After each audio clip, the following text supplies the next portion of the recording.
तो दोस्तों भारत के लिए एक ऐसी धमाकेदार खबर निकलकर सामने आई है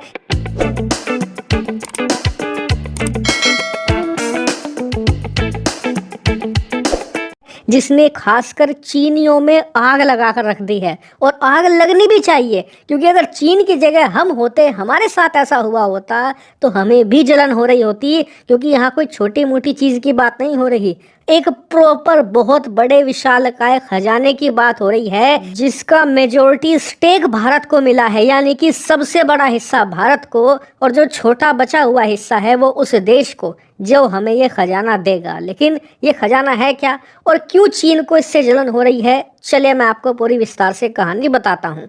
तो दोस्तों इस पूरी कहानी की शुरुआत असल में हुई थी 2010 के दौरान।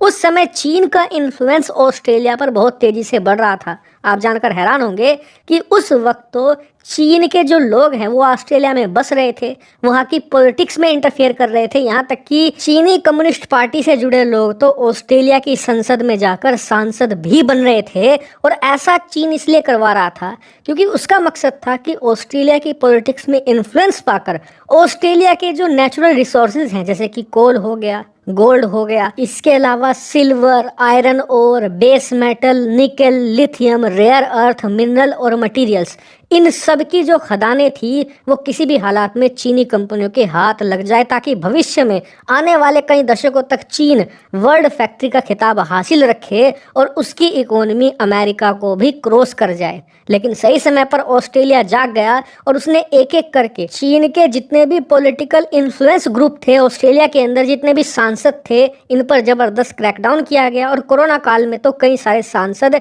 गिरफ्तार हुए, उनके पद से हटाए भी गए। लेकिन चीन का इन्फ्लुएंस खत्म हो गया।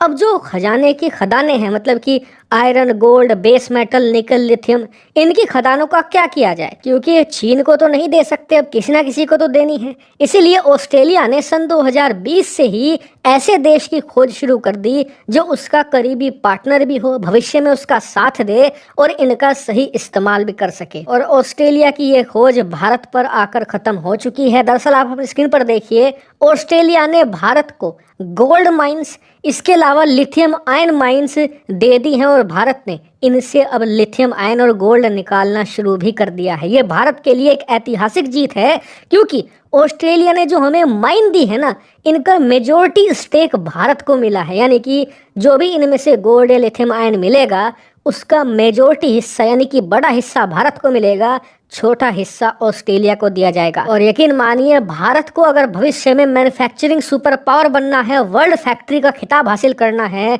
तो ये बहुत ही बड़ा स्टेप है उसकी तरफ। क्योंकि आप सोच रहे होंगे कि गोल्ड आएगा, उसका इस्तेमाल कहाँ होगा? ज्वेलरी बनाने में, अंगूठिया या सोने का हार बनाने में नहीं। दरअसल गोल्ड और सिल्वर का इस्तेमाल ज्वेलरी के बाद सबसे ज़्यादा किया जाता है इलेक्ट्रॉनिक इंडस्ट्री में। मोबाइल फ़ोन हो गए, आपके जो मोबाइल फ़ोन में लगने वाला प्रोसेसर हो गया, इसके अलावा सेमीकंडक्टर हो गया, इन सब में गोल्ड सिल्वर का इस्तेमाल किया जाता है। यहाँ तक कि सिल्वर का बड़े लेवल पर यूज़ होता है सोलर पैनल में भी। जो हाई क्वालिटी सोलर पैनल होते हैं उनमें सिल्वर का यूज़ किया जाता है। वही बात करें लिथियम आयन की, तो आप सभी जानते हैं कि बैटरी बनाने का मेन कंपोनेंट ही लिथियम आयन है। और भविष्य में हर एक चीज़ इलेक्ट्रॉनिक होगी तो सब में बैटरी भी चाहिए होगी, उसके लिए लिथियम आयन बहुत ही ज़्यादा एसेंशियल होगा। और इसीलिए ऑस्ट्रेलिया ने जो हमें ये खदानें सौंपी हैं, ये भविष्य में भारत को एक इकोनॉमिक सुपर जाइंट बनाने में बहुत ही अहम रोल अदा करेगी। और सबसे अच्छी बात यह है कि इन पर काम भी ऑलरेडी शुरू हो चुका है। और इससे भी बड़ी बात, जो भारत की NMDC लिमिटेड है, यानी कि नेशनल मिनरल डेवलपमेंट कॉरपोरेशन, जो कि इन सभी खदानों को एक्वायर कर रही है ना, वो आने वाले समय में और भी ज़्यादा खदानें ऑस्ट्रेलिया में एक्वायर करेंगी। और इसी से चीन जल भुन गया है, क्योंकि अब से करीबन 15 साल पहले चीन ने ऐसा करने की प्लानिंग करी थी कि हम भी ऑस्ट्रेलिया के अंदर इन्फ्लुएंस बढ़ाएंगे, उनकी जितनी भी खदानें हैं उन्हें कैप्चर कर लेंगे और उसके बाद सारा खजाना चीन ले आएंगे। लेकिन उनकी इंटेंशन गलत थी। वो ऑस्ट्रेलिया पर कब्जा करने के इरादे से गए थे, हम दोस्ती के इरादे से गए। इसीलिए ऑस्ट्रेलिया ने भारत को अपने खजाने का सबसे सही हकदार माना और भारत को ही ये चीज़ें अलॉट करी हैं। हालांकि भविष्य में इस पर जो भी अपडेट आएगा वो मैं आपको ज़रूर बताऊंगा।